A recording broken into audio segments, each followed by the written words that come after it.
Happy New Year. Happy New Year. You guys are the dedicated right here. All right, so as far as the injuries go, Chris Jones, Pacheco, and Jawan Taylor. Jawan just has some issues with his knee soreness, so we're going to hold him from practice today. McCole will practice. He is activated into the 21-day window. Look forward to the challenge of playing the Broncos. Carson is going to visit with you here in a little bit, but he'll end up being the starting quarterback, and then we'll kind of work things from there on who goes and who doesn't go. I mean, you remember last year how the offensive line played and rotated in and out. So those type of things could potentially take place in this one, depending on the positions. But anyways, the Denver Broncos are a heck of a football team, bidding for obviously a playoff spot. Sean's done a real nice job up there with that team, and as his coordinators have. So we've got to have a good week of practice here, starting today, and then again moving forward throughout the week. Anyways, with that, time's yours. Any difficult decision at all, what to do in this situation about Pat and some of the other guys? Kelsey, all those other guys? Yeah, I haven't finalized that part of it, but it wasn't a hard decision, though. What went into it, given that you don't have those guys won't be playing in the game for another 3.5 weeks? Yeah, I've been through that before, so I'm not too worried about all of that. I mean, just gives the other guys an opportunity here to grow, and well, you can use everybody. Andy, obviously you guys put a premium on the turnover aspect of the game all the time. How do you account for the last, I guess, 6 games with no turnovers on offense?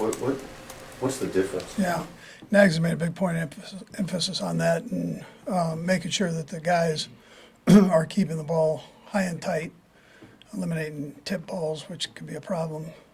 Pat's done a great job with the football, and so that's helped us in that area. We can still get better at it as we go here, so we've got to keep rolling with that and keep making that a point of emphasis, as we go forward. So something changed with it, but is it also a reflection of stuff you guys do in an ongoing way? I mean, it just seems like it's such a radical difference. Yeah, I mean, not as much scheme-wise, no. Just, I think the guys are just doing a better job with it, and coaches are working it. You always see Porter out there with that strap pulling on everybody, and everybody kind of gets a shot at it, all skill guys. So, that's helped. Andy, you mentioned before that obviously you have a lot of respect and trust for Carson, but getting the week now to sort of see him all the way through, what excites you the most? What makes you eager about seeing him in the offense, given he's had a full year to understand it and sort of mold it to his skill set? Yeah.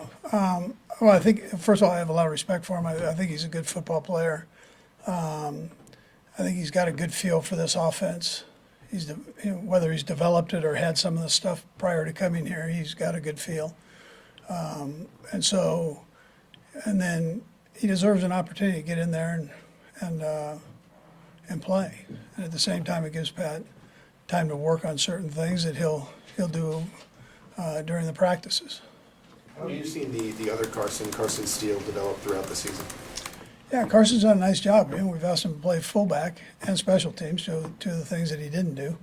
And he's really developed into a pretty good fullback in there. At the same time, he can carry the ball. We know that. He started the season off as our running back and toting the load there in a couple of those games. So that's a plus to have.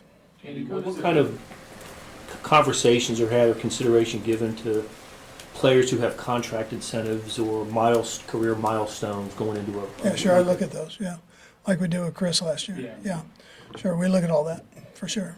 Yeah, we want the guys to be able to reach them if it's reachable, so, yeah. Andy, what is it that you seek to accomplish as a coaching staff over these next couple of weeks?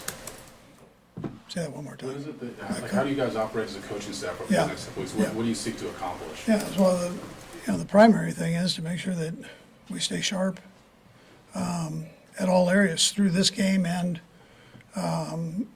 for the upcoming weeks that we have to prep for that first game there. So you want to stay sharp mentally and physically, and then that's our responsibility to do that. And how we manage the time, I make sure I do that practice-wise.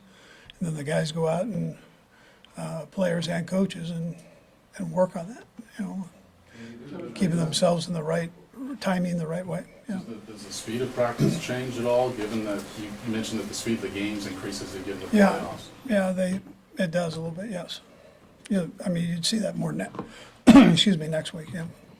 And then just real quick on DJ Humphries, do you envision him playing left tackle on Sunday? Yeah, there's a chance, he's feeling, I just want to see how he does here, but in practice, give me one more go round with him here and see how he's holding up. But he says he feels good, and we'll just see how the practices go. What about McCoy? You expect him to play Sunday, or? Yeah, I wouldn't count on McColl playing. Yeah. We'll go last year, Matt, Nick, and then Nate. Go ahead, Matt. Coach, with Chris and that calf injury, how much of this was maybe he would be going this week if it was a game that you needed? Yeah, he's recovering from that. I wouldn't say either way on that, whether he play or not play, but I would tell you that, he's recovering from the calf injury. So that's the primary thing. The guys that are banged up, we're trying to get back where they feel okay. Andy, I know you guys are focused on Denver, but are there any coaches on staff you feel warrant potential interviews for head coaching jobs in the coming weeks? Yeah, I mean, you could take all of the coordinators there and put them right in that mix, for sure. I mean, both of them are, the offensive and defensive guys are phenomenal. Tobe does a great job.